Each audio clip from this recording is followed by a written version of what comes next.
మళ్ళా మళ్ళా చెప్పుకోవాల్సిన ముచ్చట ఏందంటే రాజకీయంలో ఎప్పుడు ఏమైతుందో నెత్తెంటికలు నెరిచినోళ్ళు కూడా చెప్పలేరబ్బా. ఏ పార్టీలో గెలిచినోళ్ళు ఆ పార్టీలోనే ఉంటారు. ఎప్పటికి ఒక్క పార్టీ సిద్ధాంతమే నచ్చుతుందని పడనోళ్ళు ఎప్పుడు దుష్మన్లే అని అస్సలు అనుకోవద్దు. ఎవ్వల లెక్కలు వాళ్ళకుంటాయి అంటానికి కొత్తగా గీదో సాక్ష్యం మరి.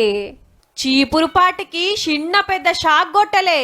ఒక్క పారే ఏడుగురు ఎంపీలు వెళ్ళిపోయిండ్రు. మళ్ళా అందరు కూడా బీజేపీలకు గుస్సాయిస్తున్నారు.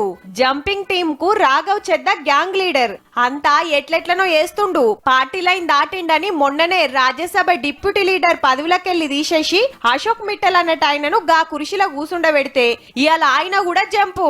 అట్లనే పాత క్రికెటర్ హర్భజన్ సింగ్, సందీప్ పాఠక్, రాజేంద్ర గుప్తా, విక్రమ్, ఇక స్వాతి మేడం అప్పట్లోనే కటిప్ చెప్పి ఇప్పుడు వాళ్ళతోటి కలిసి కమలం పార్టీలకు పోతుంది.